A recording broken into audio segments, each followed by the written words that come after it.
कुमारी मायावती जी ने बचपन से ही समाज में फैले ऊंच नीच को देखा और ये ख्याल उन्हें हमेशा कचोटता रहा कि कुछ लोगों की बस्तियां केवल जाति के आधार पर अलग क्यों रखी जाती हैं, कुछ लोगों को गरीबी की जंजीरों में क्यों बांधे रखा जाता है और कुछ लोगों को अनादर से क्यों देखा जाता है।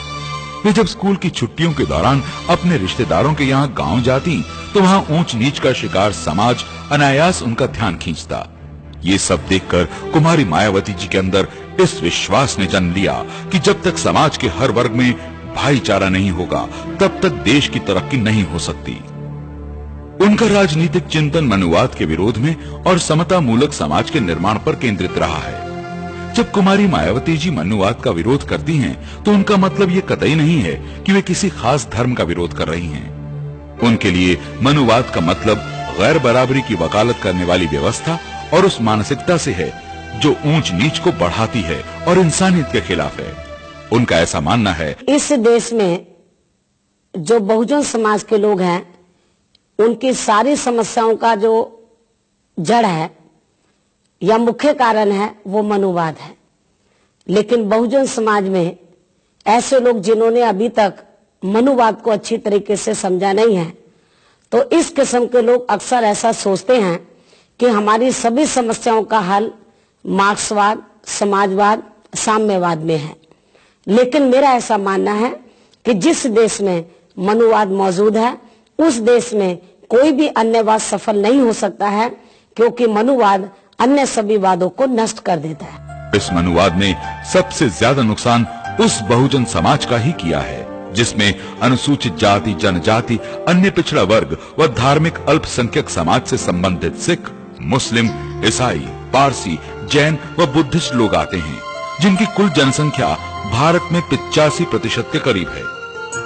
हाथी की तरह इतनी विशाल आबादी वाले बहुजन समाज को गैर बराबरी वाली सामाजिक व्यवस्था के तहत लंबे अरसे से जिंदगी के हर पहलू में गिराया व पिछाड़ा गया है।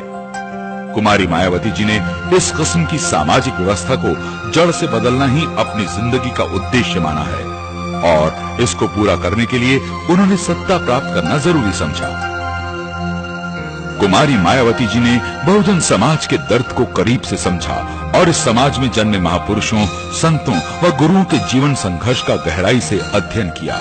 उन्होंने भारत में सामाजिक परिवर्तन के सूत्रधार उन महानायकों के कार्यों को समझा जिन्होंने अपना पूरा जीवन दबे कुचले लोगों में आत्मसम्मान और जागरूकता पैदा करने के लिए समर्पित किया।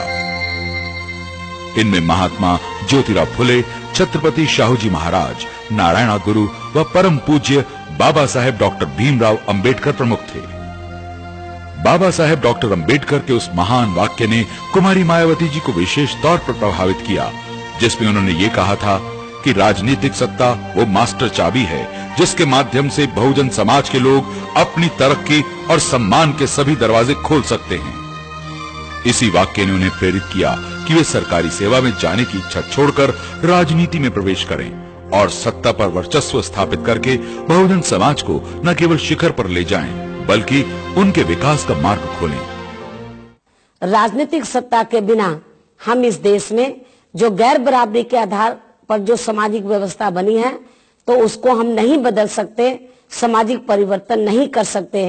इसलिए इस देश में यदि बहुजन समाज के लोग सही मायने में सामाजिक परिवर्तन चाहते हैं तो बहुजन समाज के लोगों को इस देश की पॉलिटिकल पावर की मास्टर की अपने हाथों में लेनी होगी।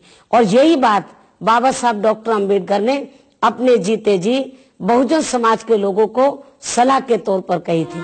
राजनीति में सीधे आने से पहले कुमारी मायावती जी बहुजन समाज की गैर राजनीतिक जड़ों को मजबूत बनाने में व उनमें संघर्ष की भावना पैदा करने के लिए बामसेफ और DS4 नाम के संगठन से जुड़ी, जिसमें इन्होंने बढ़ चढ़कर कार्य किया। इसके बाद इन्होंने बहुजन समाज पार्टी में शामिल होकर सक्रिय राजनीति